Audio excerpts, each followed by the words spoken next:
Hey, everybody. Welcome back to the Where's Wally podcast. It is February 27th. It is 11:07 p.m. So I didn't really know how I was going to put this one together, so I just kind of winged it. It's not going to be super long today. With this PowerPoint, the videos, and two documents that I'm going to share, and then I got pictures of other documents from the meeting. This is pretty cool. It's a real kind of face-to-face interaction with the group through the insider with his hidden camera. So this is part three. I was looking through some more this afternoon, and it's the Oath Keepers folder alone is it's pretty big.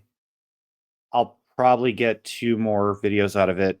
Um, I don't think I'll get a lot more after that. A lot of the stuff in there is either too hard to redact. Um, I mean, there's just a lot to it, right? It's some of it's kind of interesting, but not really. In my opinion, it still hasn't changed.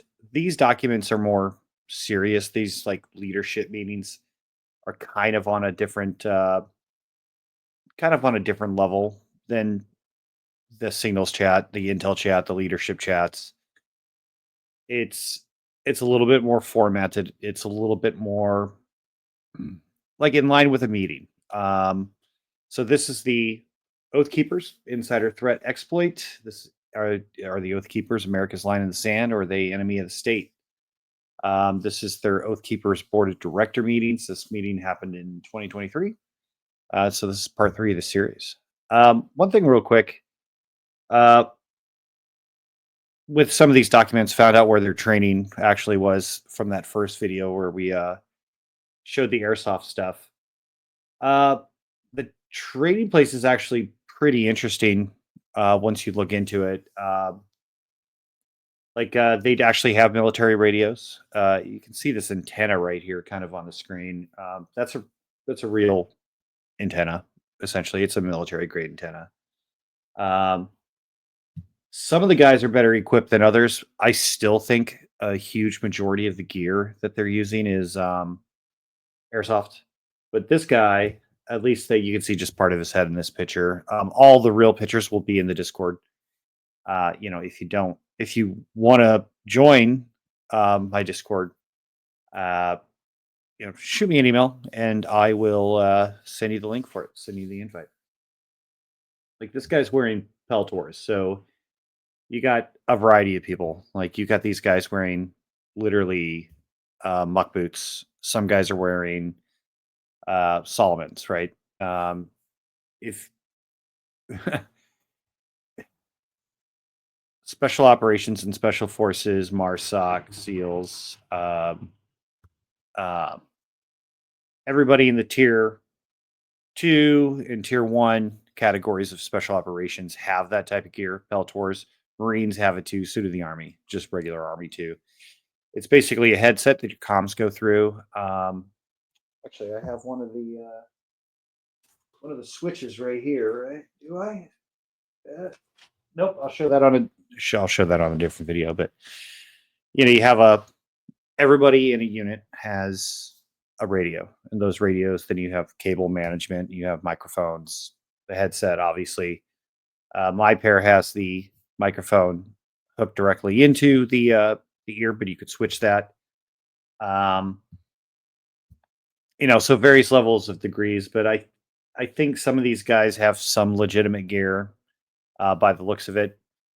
But I mean, sure, is there a place for like muck boots or winter galoshes type boots in an outdoor environment? Sure. Would it be my choice from a tactical perspective? No, no, absolutely not. Um, and that's for a lot of different reasons. But yeah. So also, for YouTube guidelines, I again redacted all the documents, uh, except for the leadership that we've already talked about, who I've already mentioned. They're very public. I did do some more research into these people, and they are all public, but not having a good understanding of the YouTube terms of service, I just, there's why expose somebody by accident now? Well, that's not necessary. I'm sure these guys know who the insider is because they took meeting notes and they like, hey, here's the attendees, right? So they know who it is. I have an idea who it is, but why would I want to expose somebody like that publicly? I believe that they feel like they're doing a service. In some ways, they are.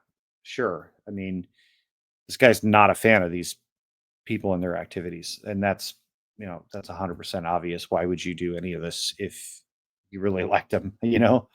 So uh, let's move on to the next slide. Okay, so what are we going to see? Um, Hidden camera video, a whiteboard from the meeting, the flyers in there, and then the meeting documents. So why should you care? Well, you shouldn't. Okay. That being said, reading more into this, the insider was pretty spooked about all this. Like apparently, like he ghosted the organization, ran away in a car. Ended up with all the data that we have now on a thumb drive. Had that in an envelope. Dropped that off at a in the mail with no return address to a journalist that he knew was I forgot the journalist name, but we'll cover that on another video. But yeah, he seemed pretty spook. So, you know, um, I'm not I'm not convinced. I'm from what I've seen, I wouldn't be afraid of these guys. Like it's just me. Um in the video that you're gonna see, it's about 7 minutes, 40 something seconds long. It's not a very good it's there's better technology to do these types of recordings, right? Devices, as technology expands, they get smaller and the image quality on everything gets a lot better. I don't know how he actually recorded, but I mean, I imagine he used a phone maybe in his pocket, but I'm not 100%. There's maybe two people at this meeting under the age of 40, and they actually have an interesting conversation. I can't remember exactly what they say. I think they're probably both Marine vets.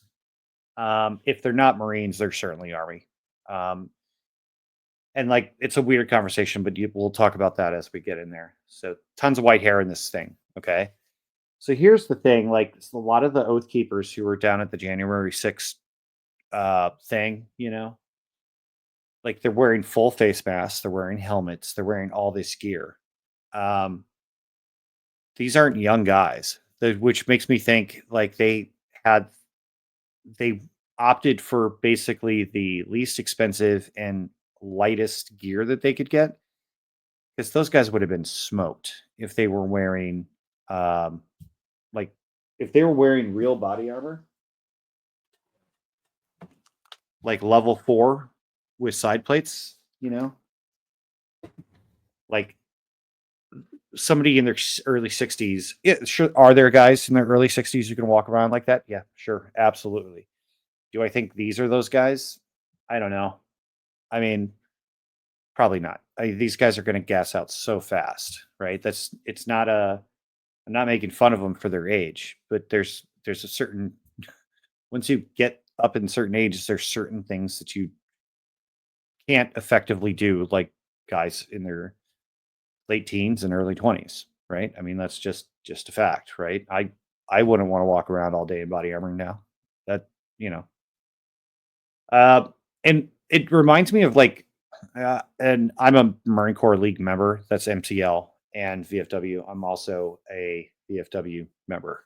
Um the way they put this meeting on kind of reminds me of a one of those type of meetings. It's just but it's different, right? Like the only thing that these guys have in common is they're oath keepers. That's a lot different than the Marine Corps League, where everybody in the Marine Corps League's a Marine or and corpsman, right? They also have like a women's auxiliary, just like the VFW would, just like the Marine Corps League does, and American Legion for that matter too. Um, So it's kind of like one of those meetings. It's like, okay, they got like pizza, delivered pizza from, a major chain, chips and snacks, sodas, coffee, you know, it, one guy, I think, what's that?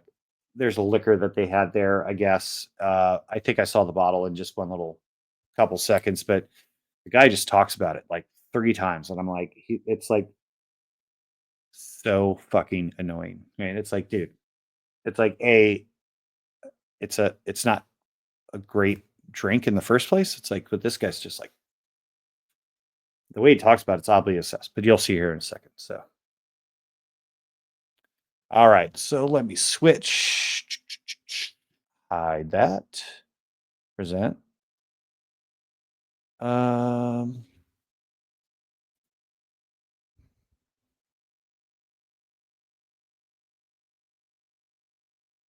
Stop that and present.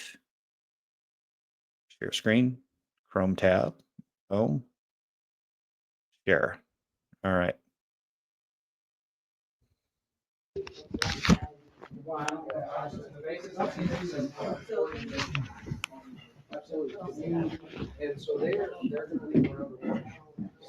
Actually, let me adjust this.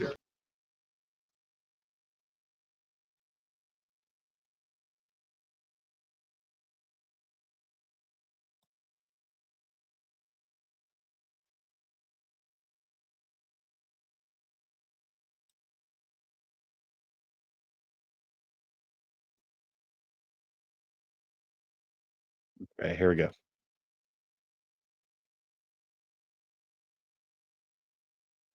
Sorry, I'm sharing again.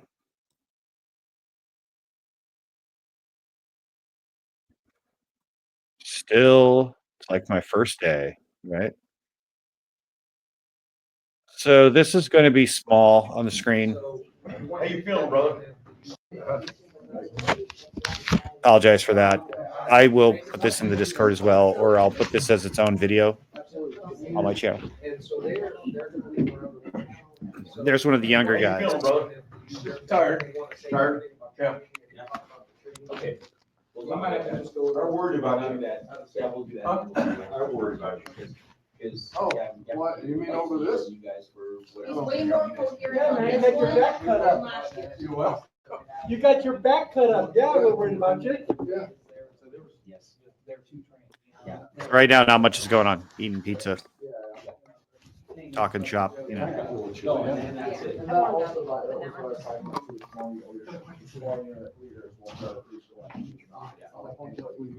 Yeah, that's what our. Oh, you're here. Ours. I jumped in front of him, grabbed it, threw it down. So- Randy, you almost ran me over. So. All right, I'm going to pause it real quick and go back just a tad. So, again, let me try to adjust this differently. Hold on one second. See if we can still hear the sound. I'm going to try to go full screen on a different. Yeah, that got bigger. Okay, let me see. Let me see if we can still hear the sound. Oh yeah, we're good. I think. If not, well, we'll figure it out. We'll figure it out together. All of us, or let's say everybody from the entire Midwest, and even places like Florida, Texas, Oregon, even. We all know this guy, right? Somewhere. Yeah, he's like an older guy. He's, I don't know, kind of fun, but kind of super duper serious. You see this guy right here? Like, I mean, most of these guys, like I've mentioned, these guys are retired police officers, right? This guy's got, I don't know if that's a holster for a firearm or if it's for a magazine. I hope you see, but the fanny pack's an interesting touch. Now, where, let me see. Oh, I have a fanny pack in here, but it's the Marine Corps issue one. Ah, no, it's not in arm's reach. So I will show that later, but Okay, there is a tactical, place for a fanny pack, right? I don't know that you need to carry so much stuff with you at like in a building in a city, right? Like to justify like a big ass fanny pack like that, right? I mean, but all of these old guys, like we said in the last two videos, really, in their chats, they're always trying to big dick each other, right? This is just one of those kind of like I see it as kind of like, okay, well, this is where I keep my everyday carry stuff. Okay, cool, fair. To each his own. It's just a little odd.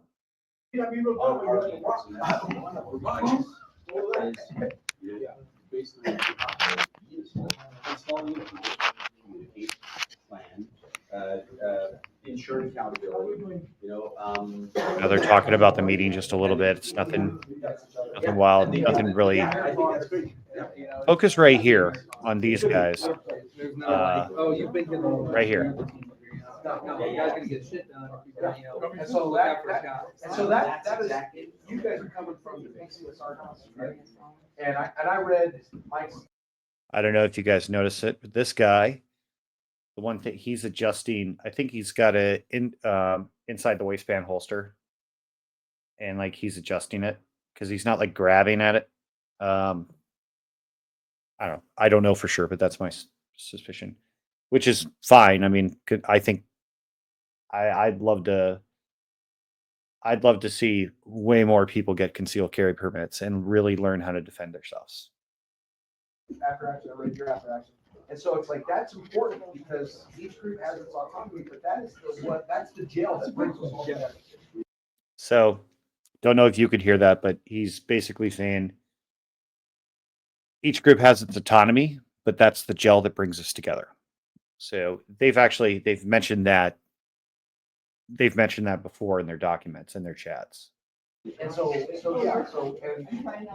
kind of what Max kind of supposed to have built out, right? Because not everybody's gonna be, but at the end of the day, you're absolutely right. It's like, it should be a meritocracy. Yes, 100%. Like, Yeah. if you have these tiers and everything, your officers shouldn't be anything less than a tier one officer. Utah keep it for the most part, like you're talking about something that we've all done in the professional aspect, like law enforcement, which is most of our background, or most of your background is military. Yeah, so I was right on that. These two dudes are vets. Pretty much everybody else is a current, retired, or former law enforcement, right?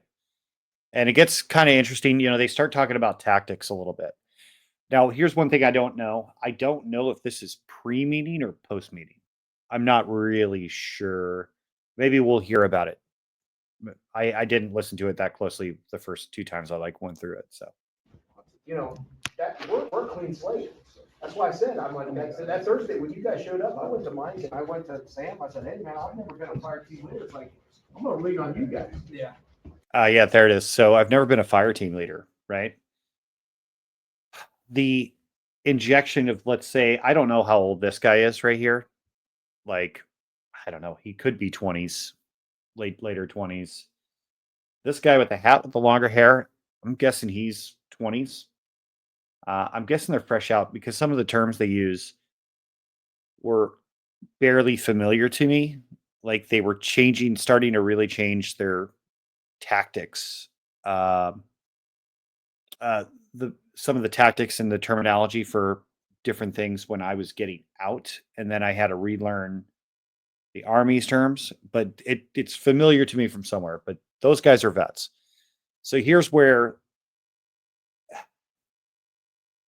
I'm still not afraid of these guys at all, like on any level. The only way that it could start to scare me is when these younger guys, this younger generation who are combat vets, right, start training these guys who are, let's say, weapons proficient. Because, I mean, especially out in Utah, Utah, and like the leader is Bobby, who we've talked about. He was Nevada. Las Vegas PD or Sheriff's Department or whatever he was. But some of these cities have huge budgets, so they do get adequate training in firearms and tactics, but those aren't combat tactics, right? Those aren't like conducting war against somebody. So, but it's not a hard transition from point A to point B. So let's keep going. And Sam's like, I really, I want to just, watch, and I'm cool because I didn't know how to do that shit. Yeah, and like, I'm not so afraid. we could also do like a TESOL, actual small unit underscores, teaching guys how to, teaching them how to do. Is that a Marine Corps basic? Is that a Marine Corps? Yeah, so they just mentioned Marine Corps. So I was right about that. I couldn't pick that up enough. What I'm going to try to do is not on this video. I'm going to try to watch it alone and then put some notes under the video. Like whatever they say there in that like 3 or 5 seconds is really familiar to me, probably because it's from the Marine Corps. But let's keep going. And like I said, it's the video is all over the place, right?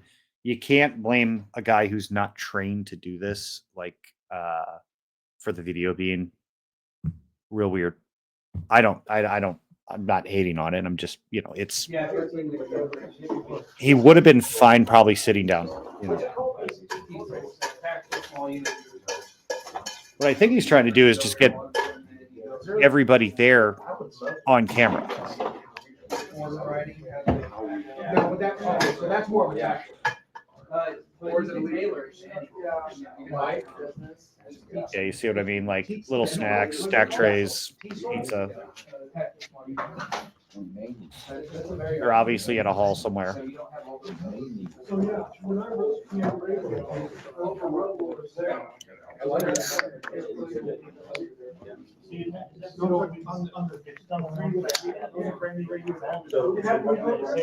I think that's Bobby right there. For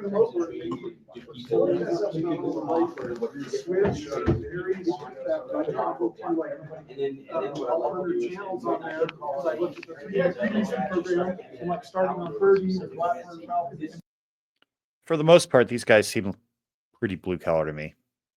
I mean, yeah, I don't really see. I mean, like I said, where I grew up in Southern Illinois, right? Like that's the population, right? So the way these guys look, the way they dress, that it's like a blue collar country vibe of like a worker labor class. It's all familiar to me, which it's kind of nice to be honest with you,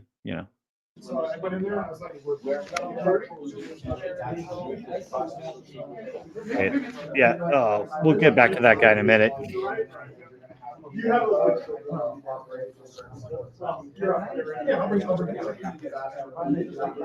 Kind of chaotic, hard to make out right now.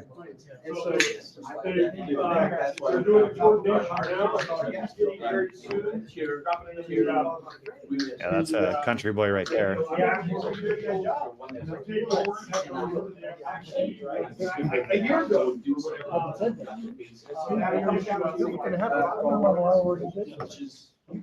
Yeah, it was a holster. Let's go back just a tad.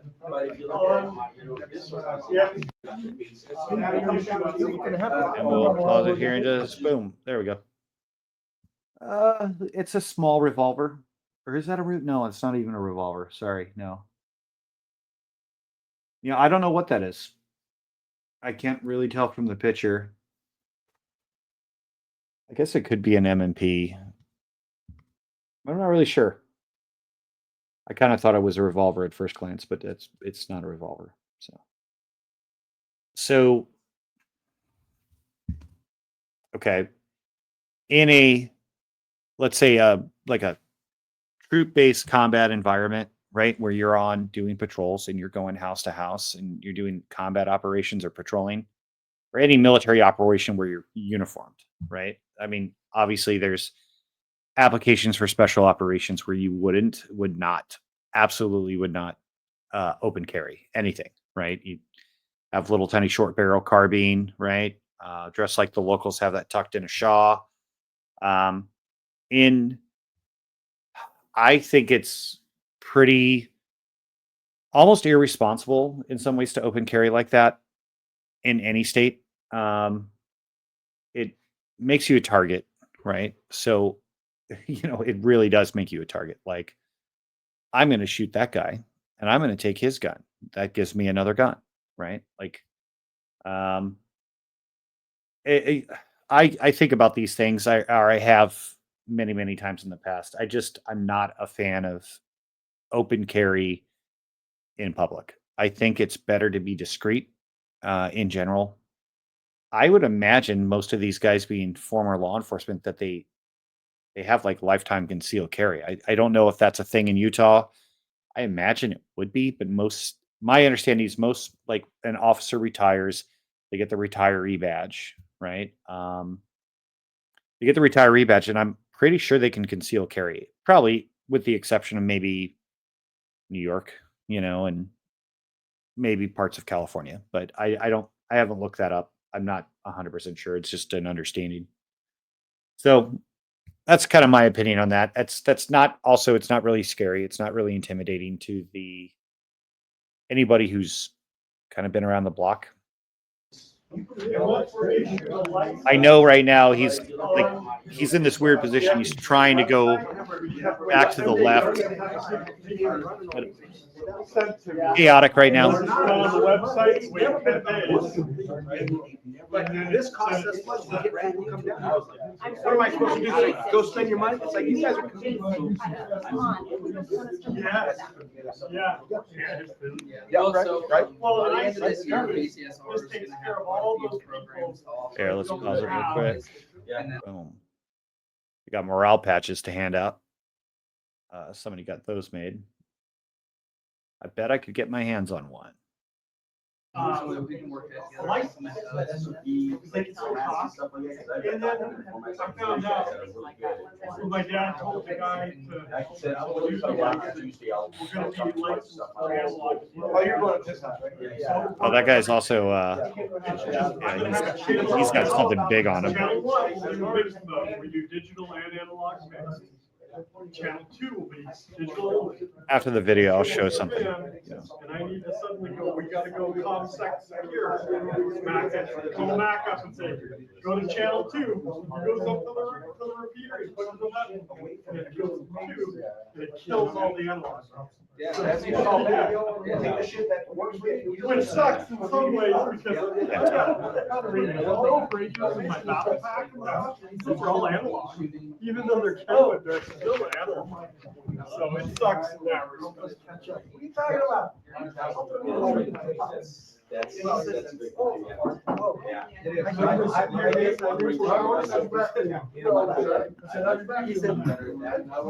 can tell you're retired with the Grey Marnier, huh? Yes. Not on duty.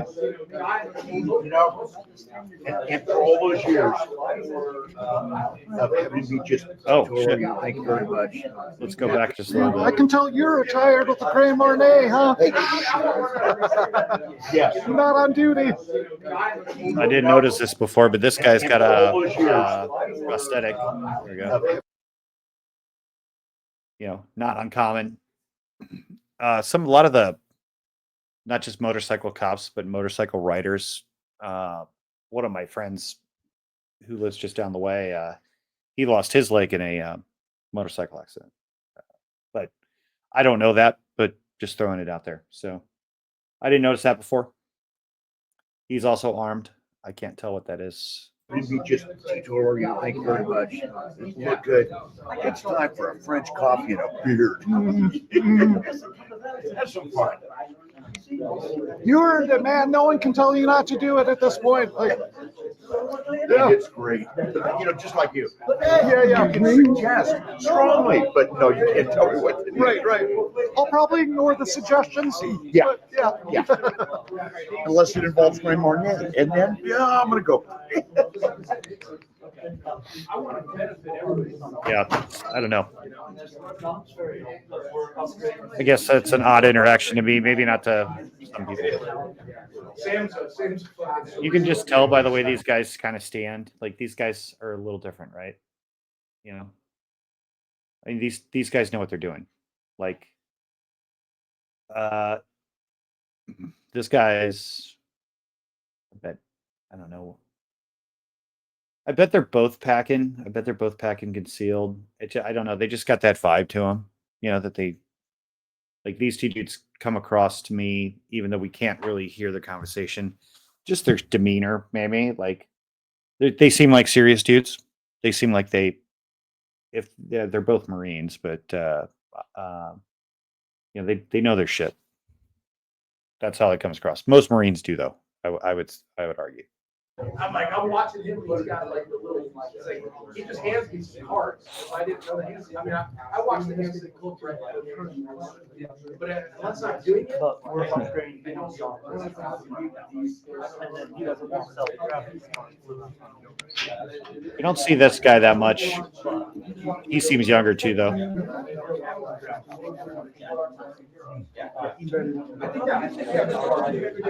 Stickers on the table. Don't know if you noticed that.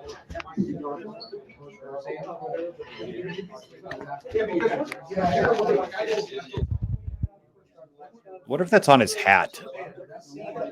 Like maybe a hat or maybe a pair of eyeglasses, and that's it. Okay.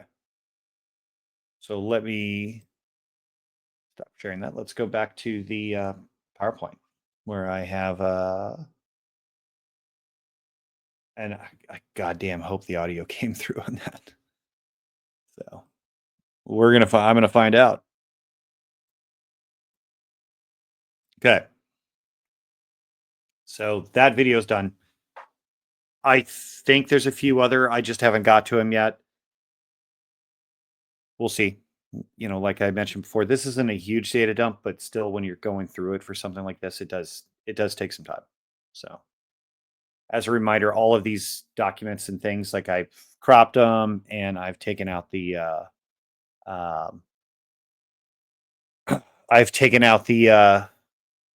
names intentionally. I'm going to go off screen and then remember to actually keep my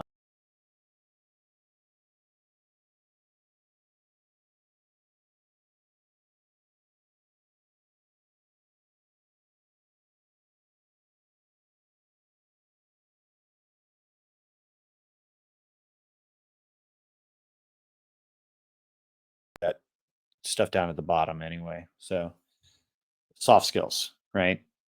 And you know, this isn't, I don't have a problem with this list. I think that a lot of people should know some of this stuff on a basic level. Like running meetings, constitutional awareness. Those are like, okay, how do you run a meeting, right? A lot of, let's say, these kind of opinionated, self-proclaimed alpha male types, right? Like every one of them wants to run the meeting. You really have to kind of set a criteria, which they did. Like I said, I don't know if this is pre-meeting or post-meeting, but they do have an agenda, and they seems like they stick to it. They list everybody there, and it's everybody that if it wasn't redacted, you'd see in the chats, right? SHTF, shit hits the fan skills. So, and they have it in quotes homestead. So if for them being in Utah, you know, what if something catastrophic happens in Salt Lake City, right? What are the steps you have to take in your house? What should you already have? That because in an emergency is when emergency in it, shit, come on, man. When an emergency happens, it's not the time to worry about the stuff that you have. You should already have it, right? Like I said before, you know, they talk about like a year. The Mormon Church, they recommended having a year's worth of food for everybody in your family. I do agree with that a lot. But when you need, it's not the time to worry about it and how to get it, right? So the chances of you ever having to use that, very slim. But we keep getting reminded by like the flood in North Carolina and Asheville area, hurricanes, flooding, power outages in Texas during the wintertime, right? Like we're constantly reminded why some of these things are not a bad idea, just in general. They mentioned situational awareness. Yeah, so to an extent, some of their chats that we've already discussed, that's their situation awareness. LZ training, calling in the bird. I don't know where they're going to get a helicopter. Maybe they're just referring to like maybe a medevac or like life flight. It's okay. Knowing about that is, I don't know for these guys if it's like exceptionally important. The pilots have very good map. Helicopter pilots in their vehicles or on paper on them in the helicopter will have topos of the areas they can fly. So they know their range, they know their fuel, they know their weight. They know that, hey, I can l- the the steepest angle I can land is X, Y, and Z. They know all of that. It's memorized and they have all the documentation. So if something's going on, they can check the book. Same with airline pilots, same with private pilots. Like it's a necessary and a well-established science, basically, right? Um, so they won't. I mean, if they have to clear an area, like, okay, there's things to consider, right? Like, how am I going to get down enough trees so that a helicopter can land here?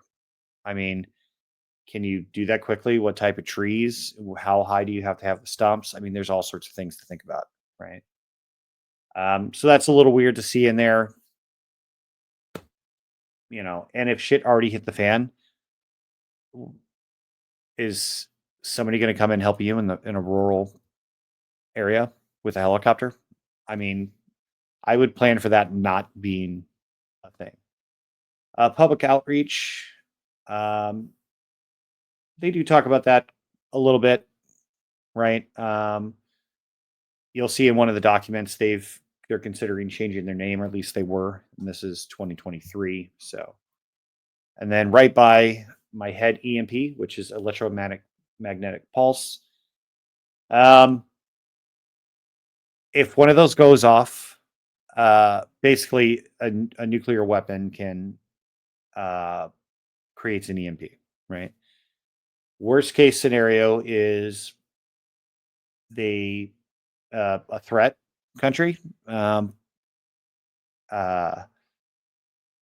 detonates one of these nuclear something in their nuclear arsenal up in the atmosphere, and that EMP comes down, and it basically shuts off all non-hardened electronics, right? So yeah, it's not the radiation. You just shut off all communications, all power. Most people don't know how to can food. Most people don't know how to preserve things without cooling. And so food's going to go away really quickly in a situation like that. It's also depending on the size of the EMP, the wavelengths, and a bunch of other things that I've forgotten. um, uh, you can't just like factory reset it. It's once the electronics are fried, they're fried. You have to replace them. Where my head is right now, all it says is auto accident first responder training. That's not a bad thing to know. It's not a bad idea. Like in my Forerunner, I have a couple med kits. I have a bag that's like a shoulder bag that is full of tourniquets. Um, Things to stop the bleeding, which are tourniquets, right? I also have the kind of a newer technology I really like. Neck brace, they fold pretty small in the kit. Put them on, and so you can. It's like I don't know if how many people in the audience here know this, but like if there's a car accident and it's bad, let's say there's like their uh, thighs hit the steering wheel and they have compound fractures and those are squirting blood. That is an artillery bleed. So you have to stop that bleeding and you have to do it quick, right? You still don't want to move the body. So you have to get the tourniquet under the legs, high up, like the groin area, and you need to stop that bleeding quickly, right? Also, from there, like once you stop the bleeding, as long as they're breathing, like if you have a neck brace or you have a way to secure them in that seat, like so that you don't move them, because you move them, you can kill them pretty easily or paralyze them. Um, so not a bad idea to get CPR training. Not a bad idea to get some training for like, okay, we just got into a car accident. We got hit by a drunk driver. My kid's bleeding. What do I do? That's pretty good stuff to know. And then they say they have public outreach up there, and then below they have community involvement. Pretty much the same thing. And then they under that they have identifying neighborhood. So those are the soft skills. Under hard skills, they have TCCCC. Let's see. Let's see what TCCCC is. It sounds familiar, but TCCC. Okay, tactical combat casualty care. All right, so yeah, that's a tough one. I mean, there are independent courses out there that can teach you all that. For the Marine Corps pre-deployment and at units, it was called CLS, Combat Lifesaver, and then there's levels. So CLS level 1, which is way different now. That was like it was stopping bleedings when live tissue. It was when I did mine, and we did it in a veterinarian office. And they had sheep or lambs. You know, they had part of their leg shaved, and everybody in there is wearing gloves, and it's a medical environment. And they show you what it looks like and then how to stop it. And like the veterinarian, like the same packing material that we would use to pack a wound on a human, the same stuff that they would use on a lamb, and they actually physically show you. They open up the lamb in a medical way on the leg. It was only on the leg for us, for me, my class. And then they, blood squirting. He's like, okay, this is a bad bleed. You have some time to make a decision.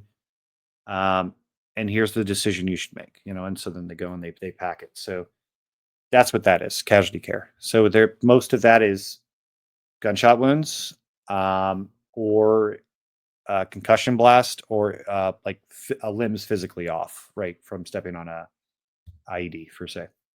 Recovery training, it's probably talking about vehicles, having, like, I have a 4Runner, I like overland travel, so I have a recovery kit. You know, a hand crank to help you pull yourself out if you don't have a winch. It can be a lifesaver. Land nav's pretty easy. It's always been easy for me, at least.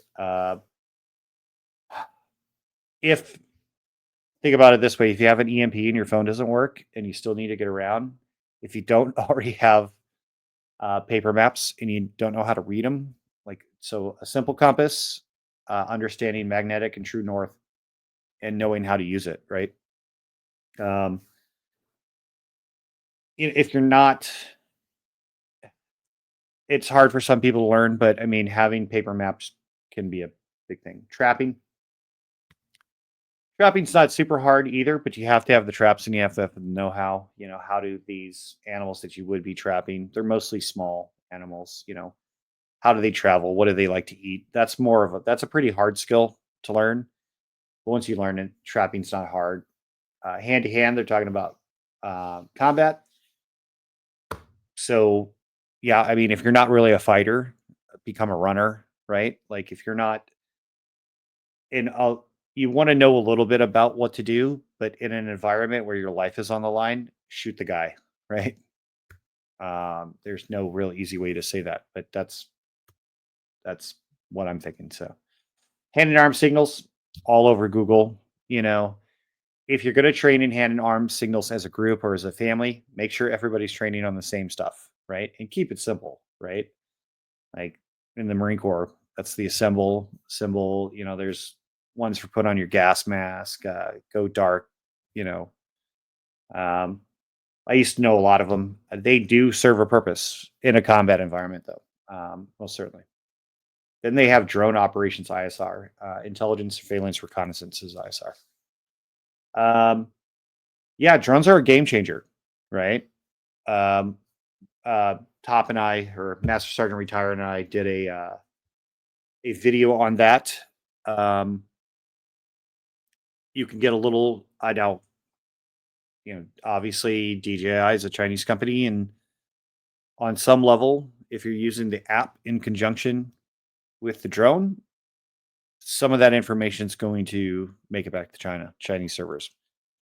When it does, Chinese government has full access. So it's basically like it's a federal law for them. So now that's a lot of data. The thought that they're going to be able to go through all of it effectively, that's where I have my doubts. But you can get these little foldable drones. They can fit in a cargo pocket, right? I mean, cargo pocket, extra battery, and the controller, right? You can having the ability to see 300 yards in front of you in a mountainous environment, or in a forest environment, right? That's a pretty big game changer. Adding a drone, if you're a prepper, or you just like having awareness for some things and you have the budget to do it, I would highly recommend a drone. They're pretty cool. Then they talk about the last little section here is bug out bags, comms. Yes, obviously comms communications, pretty important. Have a backup, right? So if if your phone isn't going to work where you're at, if you don't have a way to charge your phone, and you don't have SATCOM, right? What are you going to do to talk to your people? Ham radio, shortwave, Wally is basically a portable ham radio. You can get those for about $35 on Amazon. There's plenty of videos on YouTube that can help you set that up, program. And one thing me and my guys had talked about doing quite some time ago is like, okay, if shit hits the fan, like we knew where we were going to meet, we knew where we were going to go. We all have the same radios. So like, you have one page, right? Have a little thing that you can put in a pocket. So, okay, day one, we're going to do check-in 1 hour, and then 3 hours after whatever something bad happens. Check-in one's on this channel, check-in one's on 2. And then like you can break that down by a week, so you have like a central entity maybe that keeps the radio on to, if something bad happens, they can call anytime. But yeah, basic infantry skills, those aren't hard to teach. A lot of people watch videos of these guys, former Navy SEALs, Delta, Marines, MARSOC guys, right? My advice would you to be start with the basics and the fundamentals, and get very, very good at those first, right? Starting with really advanced techniques. I mean, it's not scary, right? But all those guys you see on YouTube who are very quick, they transition well, like say carbine to pistol. They didn't start there, right? They started with the fundamentals, like literally standing on line and magazine of 1 round, load, make ready, and then target. And then they switch magazines, right? It's a slow process, but my advice would be take your time, learn the basics, become a master at the fundamentals, then move up to higher levels of proficiency, right? Survival training, not a bad idea, right? Especially in the area that you live or the areas that you go. So, when I was growing up in the woods all the time, I knew what you could and couldn't eat. I knew what mushrooms you couldn't eat. This tree is blah blah blah. It has sap. It'll light on fire quick. Having some of that. They also have down at the bottom. You can't see it on the picture. I had to crop it, but fire starters, how to start fire. Also not hard. I mean, but lighters run out of fuel. So once a lighter runs out of fuel, what do you do? And there's hundreds of ways that you can start a fire pretty easily if you've got some practice. And then finally for this slide, small unit leadership. I also don't agree with that. I also agree with that. If you have a group of guys, like having set leadership positions, even in a friends group, like maybe one guy out of, let's say you got 5 friends. Choose somebody who's reasonable and sensible, who can think calmly in stressful environments, and basically, like, are we going left? Are we going right? And you have one person who has the final say. It doesn't have to be leadership, as in like I have the rank and you don't. And a shit hits the fan. It's just like fight or flight. Are we going to make a good decision here? Or are we all going to die? And that's from what history shows us. Good leadership can prevent you from all dying. All right, let's move on to the next slide. This is our flyer. Not much to it. Like, are you a militia? Are you a guys group? Like, what's really going on? Like, is this group meant to promote gun sales? Like this guy down here in the bottom right, wearing camis. It's like, okay, guys, that's kind of a lot, like, but it's also, as you've seen in the other training videos, they're not uniform at all, right? Like, the purpose of the military uniform is some camouflage for the environment that you're going to be operating in, but it's also uniformity, right? That's why Marines, sailors, soldiers, airmen, and guardians, right, all have uniforms and they have a uniform standard. So, to probably not just to me, but to a lot of veterans, I seeing shit like that just kind of drives me nuts. It's like, dude, you're just you're what's the word for it? LARPing. To me, it's LARPing, right? Like, all right, it's like, yeah, cool, man. Like, you got to play soldier for a day, but in most of these cases, they're not, right? They just are trying to look the part, and it's not. I wouldn't really consider this stolen valor at all. Um, it's just odd, right? Odd to me. But what they're doing, this is probably part of their outreach, right? Uh, they have a canopy, they have a table, they have a banner, they have stickers and patches to give out to people. Oh, just give us your email for the newsletter, and we'll give you a patch and a t-shirt, blah blah blah, stuff like that. And then the bottom right's obviously some type of gun show. That's the same guy who was in the meeting, um, for sure. This guy's also was in that meeting. Couple of this guy he was the one talking to the younger people. Um, it looks like in some of these are kind of like in the middle of nowhere. It's like, what are you? But I don't know the circumstances. It's just a picture, and it's not really a great picture. Okay. So I cropped all this and changed the size, but it seems to me that the dude who took the video, like, he basically held up these documents in a weird way to get them on camera, and then later he kind of screenshot from the video. They're pretty odd, but then there's also like PDF and Word versions, so it was kind of weird. But I thought this one was more par for the course. But okay, so this is from their meeting. So this is like page 1. I'm just going to read. So we have some viewers who have some eyesight issues. So I'm going to, even though the words are small, I'm going to do the best to go line to line, but fairly quickly.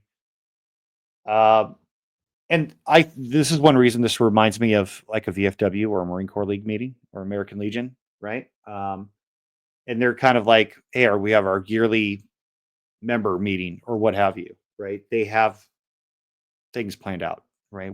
Here's what we're going to do. I think these documents are fairly standard. I'm not really learning anything new. So, all right, but we got welcome statement. That's from Bobby, and Bobby, as we've talked about before, is the Utah state leader and national leader of the Oath Keepers. So, and they do the Pledge of.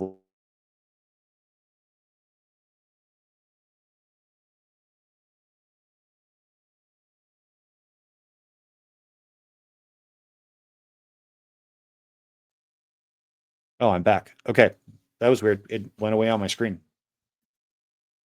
Am I still live? Yep. Okay. Odd. I don't know why it's doing that, but okay. They're having a 10-minute review of meeting packet documents, which this is one of those meeting packets. Around the room, introductions, name, title, or position, time and organization, a proposed advanced surveillance class. The gentleman is going to give that. Spousal support group, so basically like women's auxiliary. How many spouses would like to do this? Take a poll for it. Proposed basic patrol function class. Working lunch. Okay, so maybe what we saw was their working lunch.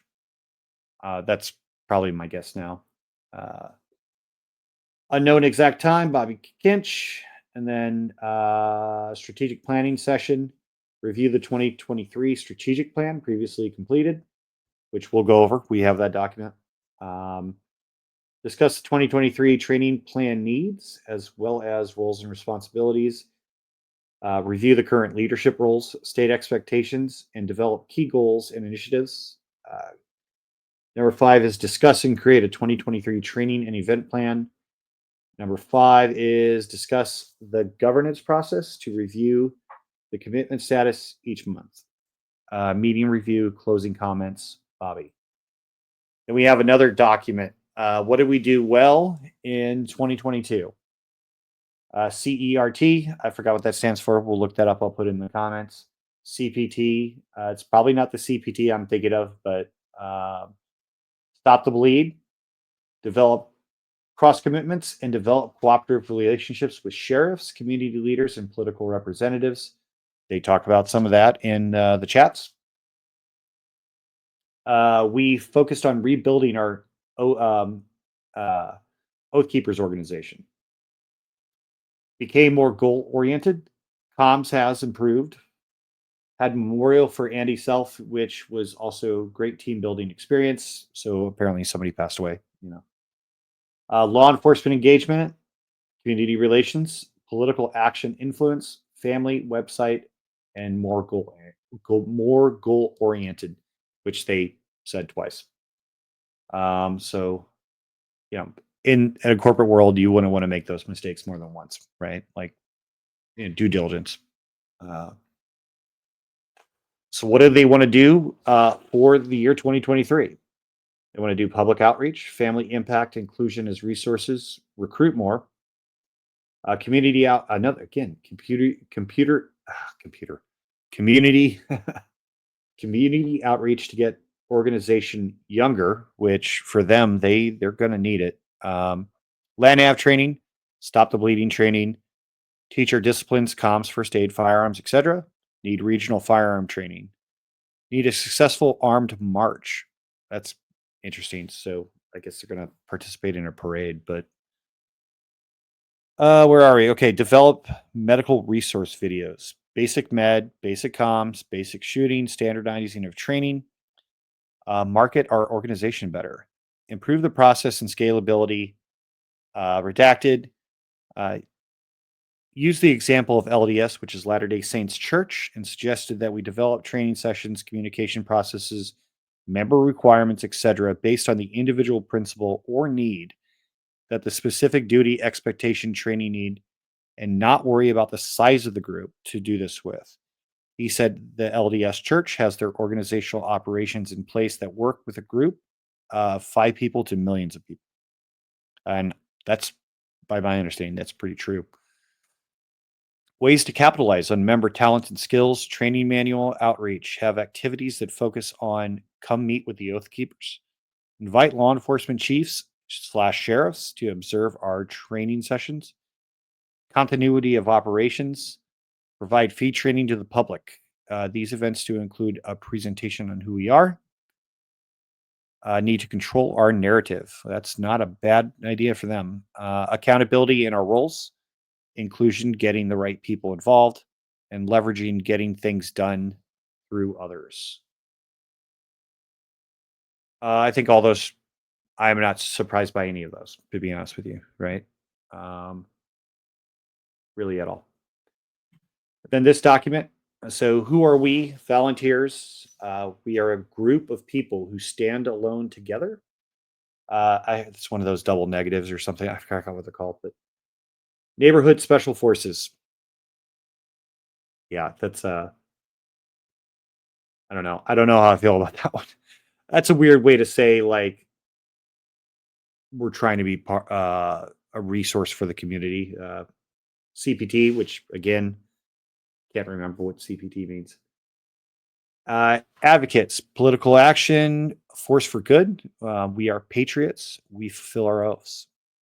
And then the next section is what is our mission? Preserve and protect our freedoms and the Constitution. Guardians of the Republic. Prepare communities for disasters. Be patriots, warriors, citizens. To get things done now, lead by example. How to do it? ? Regionally.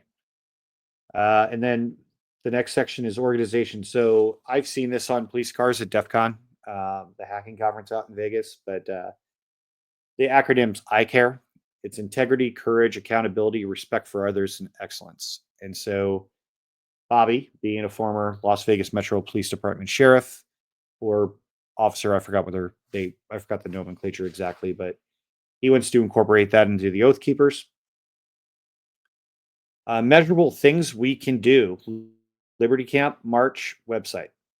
I don't know what Liberty Camp is, and I'm not sure if they're talking about the month or actually going on a march. I guess we'll find out together. How do we get our message out? ? Publish under new management in our flyers, in our electronic communications in person. Publish new mission and value statements. What about changing our organizational name to Guardians of the Oath? ? So they've recognized, and a lot of this is because of Jan 6, that Oath Keepers have a really bad public image, right? Even like I don't think there's any Democrats in the Oath Keepers. I'm not sure of that, but I just imagine probably not many, if there are any. So they kind of want to change their name. They want to rebrand. Probably my professional opinion. That's smart. You know, if you don't want to come across as a militia, they should probably like do some rebranding. Because I mean, I think in general they're probably, from what I've seen, they're not really bad dudes. A little weird. And then the last bullet point is consider the clock and calendar. All right, this one's a little fuzzy. It's even fuzzy on my screen, so it's going to be certainly fuzzy on yours. But what specifics are we going to do? Rebranding ourselves, organization, communications, recruitment, training, funding, public education, relationships, membership, and events. Under the goals section, we have comm radio effectiveness. Like I said, that's not a bad thing for any family or any group. Organizational communication, get the info out, who and what we are.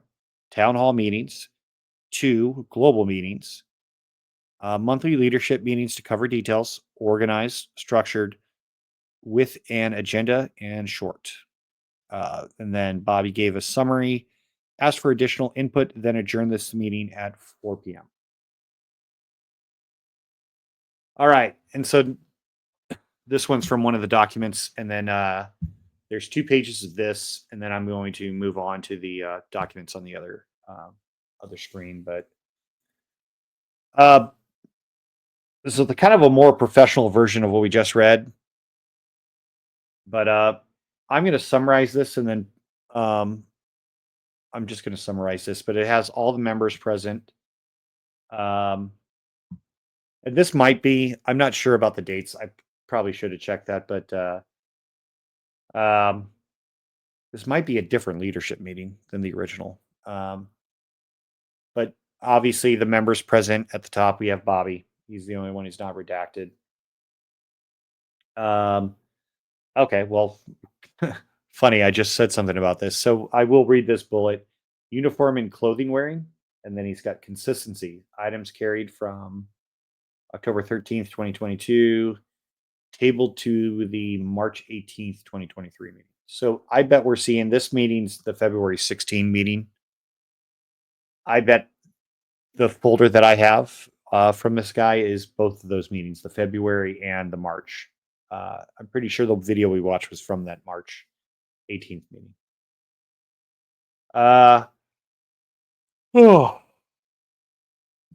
They state the need for new and updated chapter banners. The Oathkeeper spouse significant other involvement. They've put a high priority on that. In kind of one of those sub bullets before, take a poll, see how many wives or wives, girlfriends, females would be interested. And also, they also mentioned inviting spouse or significant others to by direct invitation to their training events and things like that. And they mentioned specifically firearms training and terrain, cold, etc. Dues, they talk about due dates. Then their XO. 75 Utah members had not submitted their dues. And so that's not really pertinent to us. We don't really, doesn't really affect anything. But, if then they say if you're having difficulty paying your dues, let them know and they'll help you out. They just need to know. New business. And they covered some of this in the chats that we read. So due to regulatory requirements, they had to create an LLC. That LLC is called Northbridge LLC. The National Oath Keepers Board of Directors. Utah has 4 members on that board of directors. 2 people we've talked about, Bobby Coates or Bobby Kinch and Dave Coates are on the are part of the national leadership. Training matrix. Blank redacted. Use the screen to show us a model training matrix he would recommend we use. They want to use the Patriot partner organizations in Utah for training, probably because it's not cheap, right? A lot of ammo is not cheap. If you're doing live fire or just basic weapons handling, you need real ammo. Like I wouldn't want to do that with airsoft. But the facility and some of the pictures I haven't released that you'll see soon, they're pretty large facilities, right? And their food's covered. I mean, that all costs money,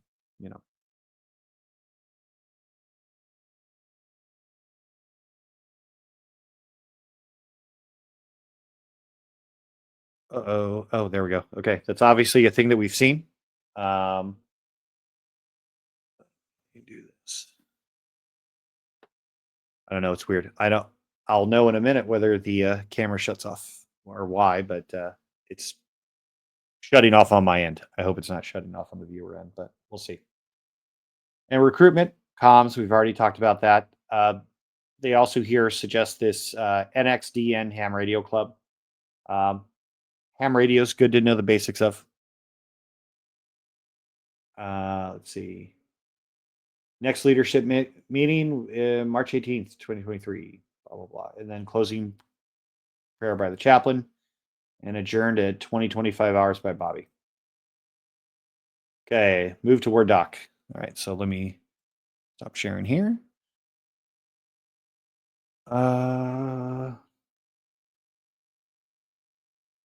Present.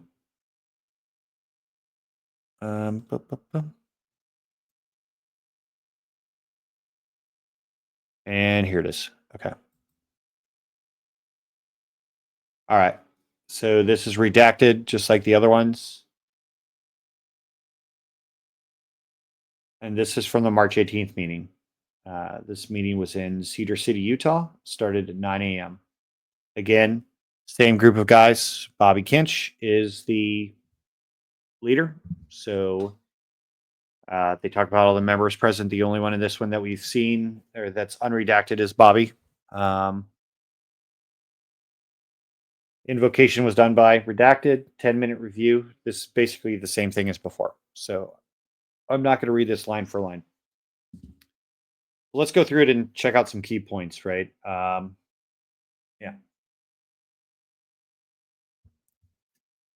Okay, so here's a few things that are key points, or the bottom line up front. There's new logo and patch that are in the final stages of planning and development. Their national board of directors is in process of developing National Oath Keepers Operations Manual for all states and members. Indiana Oath Keepers just added the National Oath Keeper, or were just added to the National Oath Keepers organization.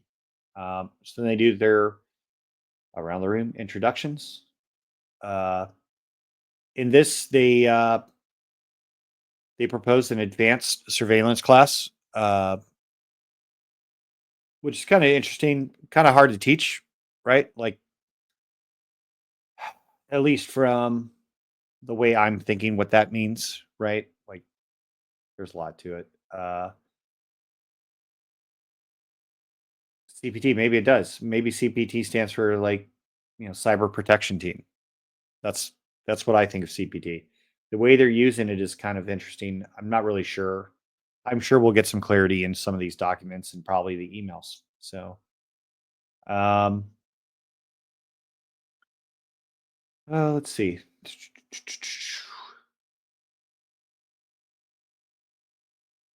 Yeah, they have at least 2 different categories of significant discussion on this, including from Wally. Decided to have an upcoming training with our individual roles as peacekeepers and assisters of law enforcement in highly charged environments, which our organization has been asked to help with civil order. That's interesting. I do wonder, in there, some of that interaction with law enforcement, maybe in some of the documents. Like I said, they're talking about that they know the sheriff, or the sheriff and the one hosted my FBI interview, or they have that document and the redacted person says, from my FBI guy. But I would like to see the interaction between the actual member and law enforcement, see what that looks like. Don't really know yet. It may be in there, may not be. Now they have the basic patrol functions class. I think that's pretty straightforward. I guess my biggest doubt with all this is, okay, patrolling is pretty easy, but if you're in a city and you're trying to assist law enforcement, like, I don't know how they intend, or in an emergency environment, like, expect to use some of these skills. Like, it's kind of better to get into a defensive position instead of go for a walk, you know. Utah Oathkeeper Spousal Support Group. We kind of talked about that. They're trying to get the women involved more. They're talking about processes to do that. I wasn't really familiar with this term, but the Jane Wayne Days, which spouses would be invited to participate in regional state training days, to include exposure and participation in range suits, medical training, food prep, etc. So, that's not something that I disagree with. The more people who know what's going on in a shit hits the fan environment, the better, right? Especially women, like, I wouldn't leave anybody out. Community Emergency CERT. Okay, so that's what it stands for, CERT. Community Emergency Response Team training. So, let's see. They want, Bobby mentioned the need for everybody, and I think this is on a leadership level, to have CERT training. Next training will occur in the South in April. This is 2023, as a reminder. So I'm going to look into that. I don't know much about that. I wonder if it's like, I could tell you what will happen, though. I can tell you, how groups who are there to protect, that aren't law enforcement or military, they're not really bound, like, by any laws or standard, right? And history shows us that you don't want those guys in your neighborhood. And that's the nicest and easiest way to say that. Probably start off with good intentions, But those guys are going to get hungry too, So this is the Oath Keepers State Leadership Strategic Planning Session 2. Provides support and protection to the communities in the event of natural disasters, economic stress and unrest, and unforeseen emergencies. They've talked about this in depth. Working lunch discussions. Some guy wants to talk about strategic planning. Blank suggested monthly and quarterly trainings held within their state, including KSAs, knowledge, skills, and abilities. That to be needed for the next FTX field training exercise. That's the one that we showed some videos where they're, on RTVs and playing airsoft, right? And then using, welding sticks to cut through a garage door. There's apparently a podcast to follow for them called The Student of the Gun. They're suggesting that people watch that. And then basically the same things before. The soft skills are essentially the same. I don't see any new ones.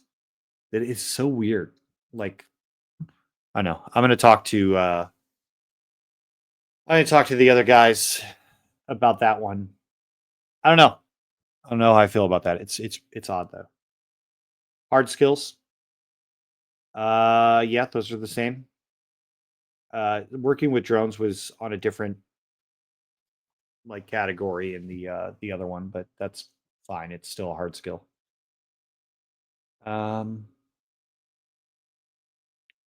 This is a 90-day training plan. Not really important. Regional virtual Zoom training sessions. We have some of those. We haven't showed them yet. Those are the ones where, like I've said, they're not tech savvy in general. I'll be doing one of those in the next few weeks for sure. And then basically, around the room, feedback, meeting adjourned respectfully and redacted. So here's one thing. Let me move this up. All right. If they're trying to be this legitimate organization, right, then stop using your personal email, right? Maybe it would be smart for somebody who watches this to go look and see if somebody's registered the domain for Oath Keepers, right? Probably wouldn't. I mean, it could be as low as $5, $5, $6, $7, But on a hierarchy, they haven't established that. They haven't really internally or externally established themselves as hit me up. I'm Steve at oathkeepers.com, right? Doesn't seem to exist. They're using their personal devices, right? So not a huge issue, but it is a strike on the kind of the view of their legitimacy in general. It's kind of odd to me. And that's it for that one. So I'm going to stop sharing and I'm going to open up the final one for the day. Present, share screen, window. And here we go. Okay, let me make this a little bigger. We'll go up just a tad. There we go. Oh, right there. Yeah. All right. So this is the Utah Oath Keepers, specifically their 2023 strategic plan. And this is the most professional thing I've seen coming out of these guys so far. The background's decent. Template's pretty good. They have their own, own logo compared to just the generic. This is their mission statement. We've gone over this, so I'm not going to reread it. All of these mission statements for all of these groups are super patriotic and stuff like that. But I mean, it's in some ways it's like, well, yeah, sure. Don't, if you're in a position, don't destroy people's civil liberties and don't try to destroy the Constitution. It's kind of like an American value. Right? This describes the Oath Keepers, how they're proud patriots. Traditionally, our mission has been to provide support in disasters, etc. Our members have a long history of service to the United States' military, law enforcement, first responders, and service-oriented citizens who want to continue their serve the community, volunteer, and emergency support. Utah Oath Keepers are they are describing themselves as educated, concerned, and professional patriots. They uphold their oath to protect and defend the Constitution of the United States. They serve by preparing, supporting, training, serving all Americans of all backgrounds, ethnicities, and persuasions against harm in the face of emergencies. Oath Keepers do not discriminate in those in need. Like I said, my predisposition about these guys, I thought they were all kind of white nationalist. I think their own words disprove that to an extent. I don't know if you noticed there was women at the leadership meeting. They have pictures with guys of different ethnicities that they're interacting with, and they don't use the stereotypical racial slurs. So that's one thing where I was pretty surprised that that's not what they are. That they're not actually a white supremacist organization, but yeah, I guess if I was in their shoes and I was trying to rebrand, I would put my money where my mouth is. They monitor their leadership actions and make the public aware of concerns, behavior, ethics, and morals as applicable. With a keeper of the oath as well as the word. Oath Keeper members must always be honest and honorable, integrity to the core, respectful of others, no matter the differences, passionate for liberty, freedom, and our constitutional oath, professional in all actions and in all of our dealings, selfless in our service and quick to action, committed to our task and service until the work is done. And then we go, and this is 2022 Utah Oath Keepers accomplishments. We kind of already been over this, so there's no real need. They talked about this in that previous one, but getting certs, medical, search and rescue, communications, constitution, surveillance techniques, cross-organizational training. We talked about that in the chats videos, right? So working with other groups, staying up to speed on things.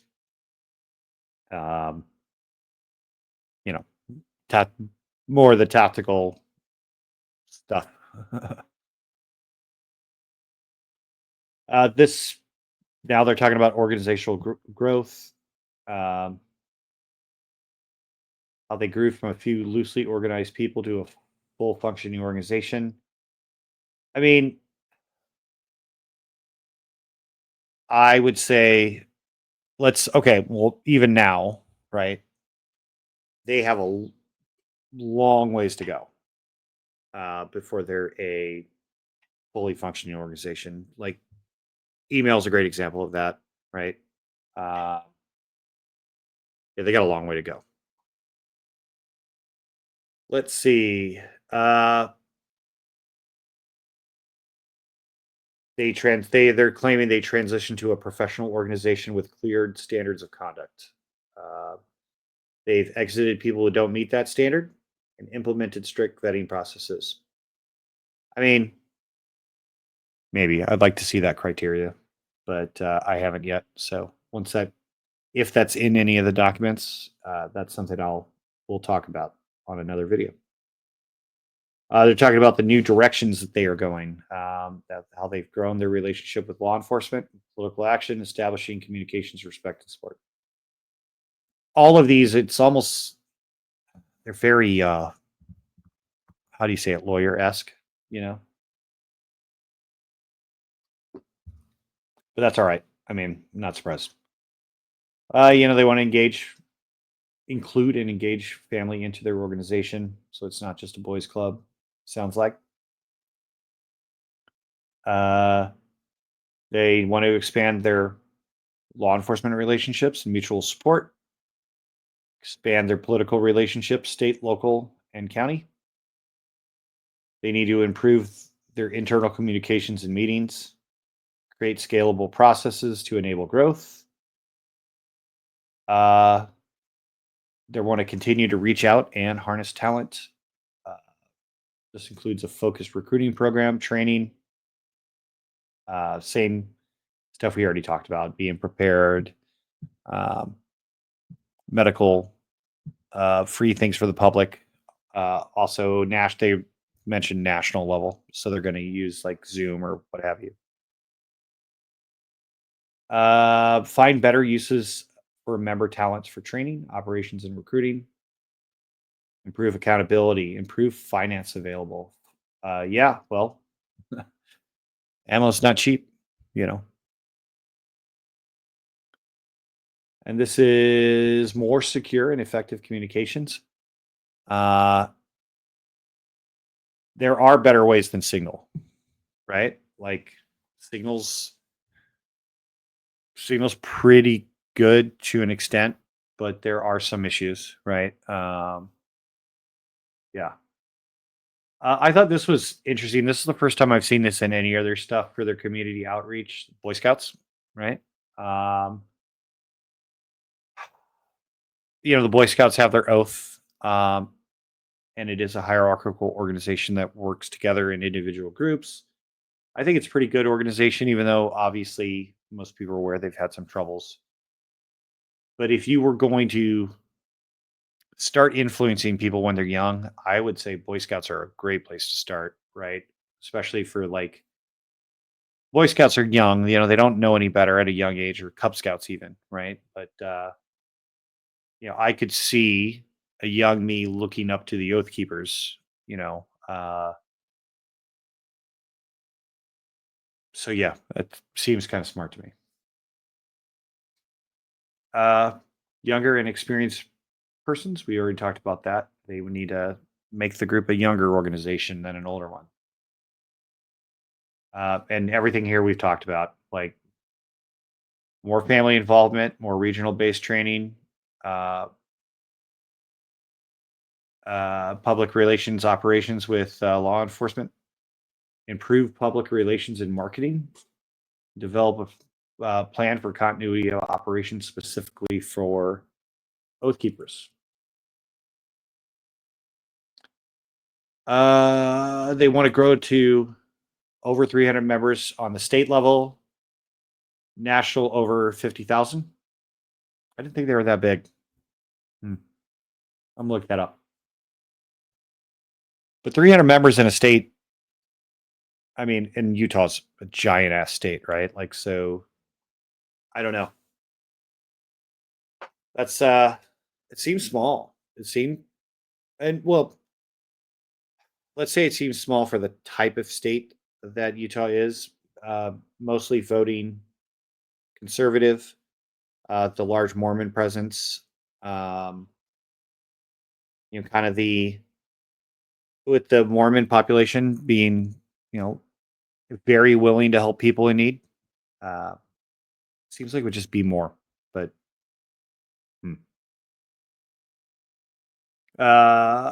again, expand influence the state law enforcement, local and county political offices. They want their members to run for office. That's been done. You know what I mean? Like, let's say historically, like, yeah, that's been done. Doesn't always end up well for anybody. And in some cases, it ends up bad for the world, at least twice.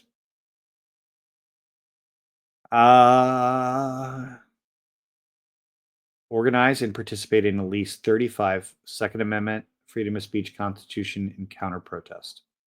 Okay, it's a weird arbitrary number, right?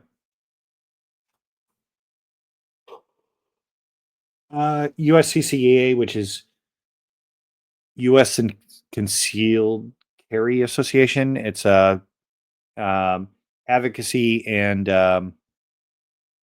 they have lawyers, so you can get like a subscription. And if you have to use your concealed carry weapon and shoot somebody, like in an incident, you are covered by them legal support. I don't know my opinion about them. I was considering joining. Once you dig a few layers deep, there's been some people who clearly clear self-defense shooting and they didn't come to their aid. I don't know why, but it's a decision you have to make for yourself. NRA is obviously National Rifle Association, so, headquartered here in Virginia. And then, okay, again, start and effect communication and public relations initiative to educate public and create awareness. They want to show the world that they are honorable, principled, approachable, benevolent, giving, and professional group of individuals. And what is this? Let's see.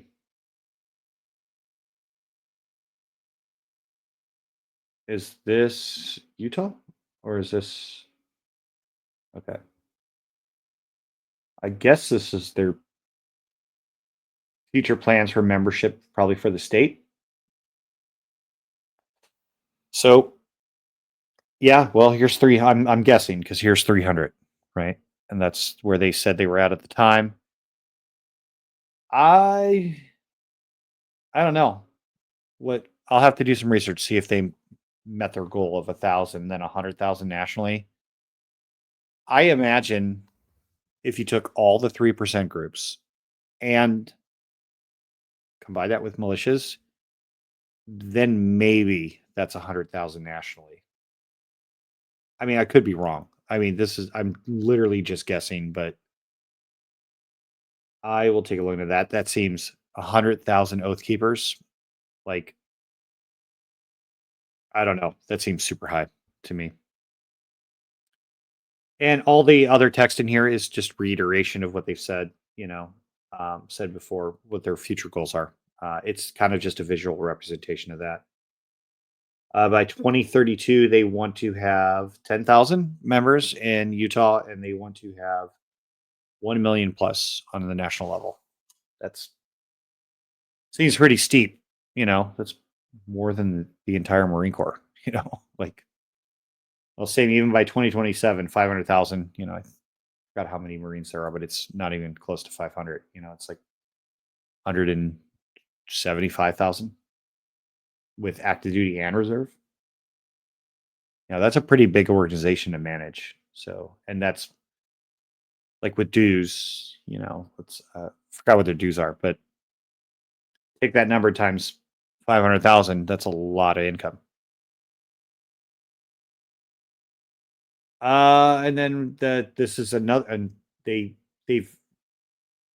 keep kind of hitting home their very, very most important goals and key points for 2023. And we've talked about all these roles and responsibilities, general notes. Oath Keepers, growth and influence requires all persons conduct themselves in a manner that does not bring dishonor to the organization. The current political climate is poised against patriots. As such, the behaviors of our members much be beyond reproach. I think that's supposed to say behaviors of our members much. It's supposed to say must be beyond reproach. Okay, another spelling error. Like, well, guys, like, pretty easy to not have spelling errors nowadays, even in 2023. Although Oath Keepers Utah is a voluntary organization, it is expected that persons who accept key roles in the organization will actively pursue those roles, goals, and requirements.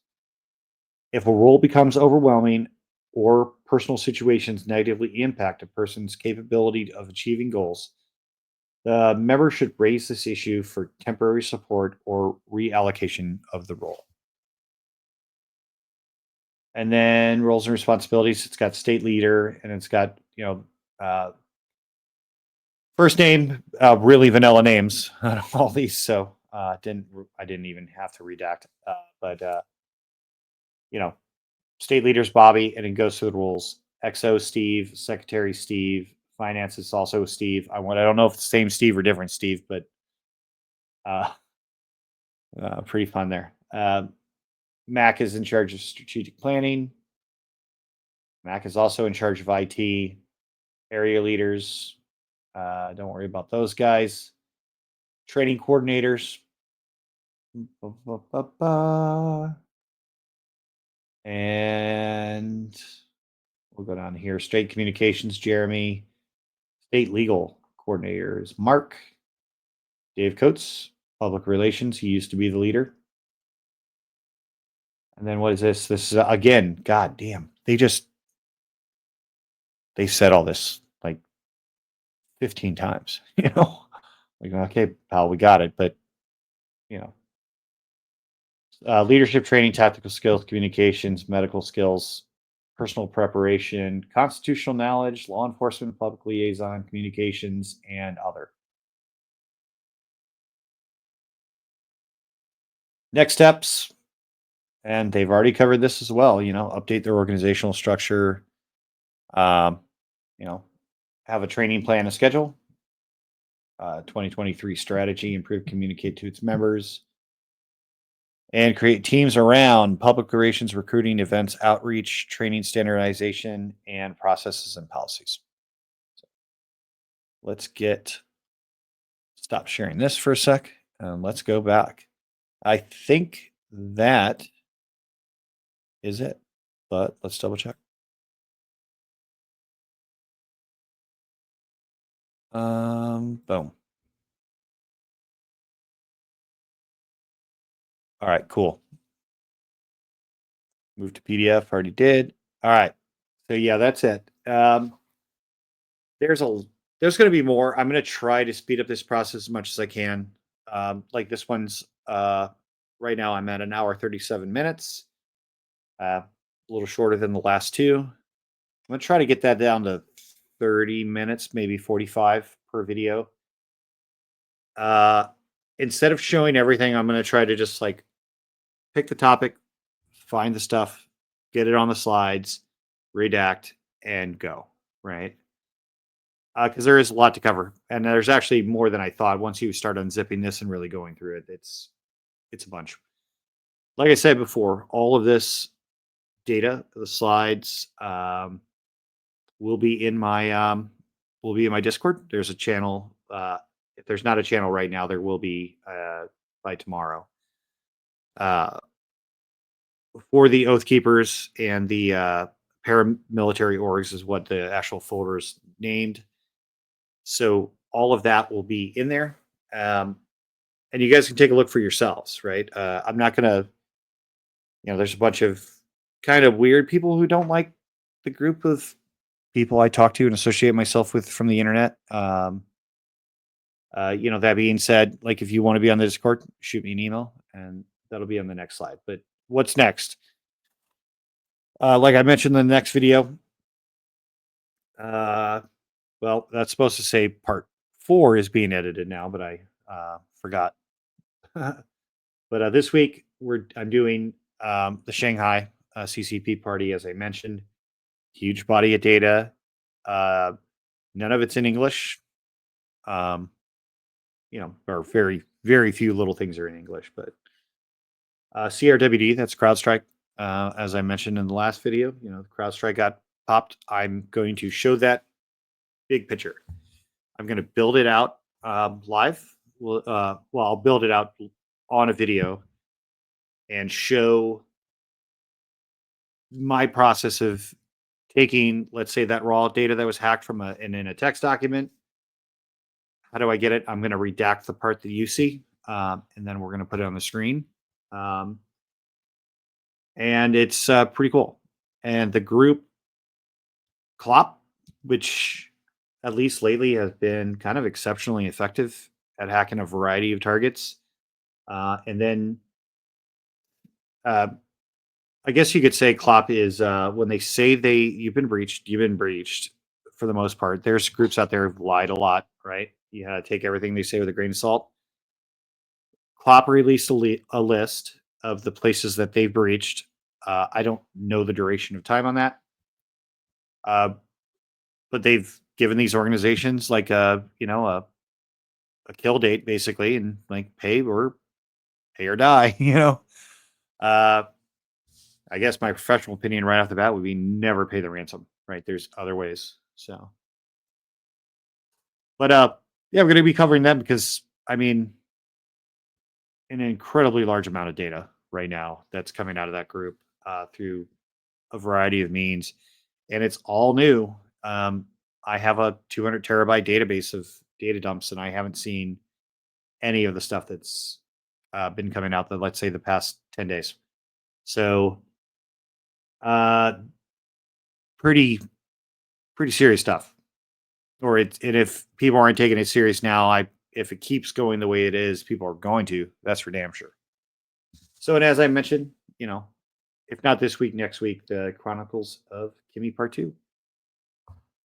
And for the socials, all right. So, like I said, here's my email, the Where's Wally podcast at Gmail.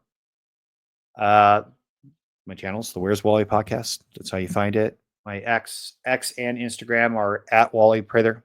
And let me go off screen for just a second.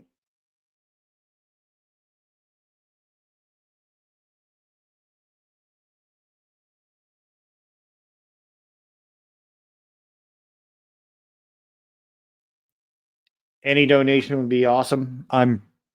Channel's growing, trying to do it organically.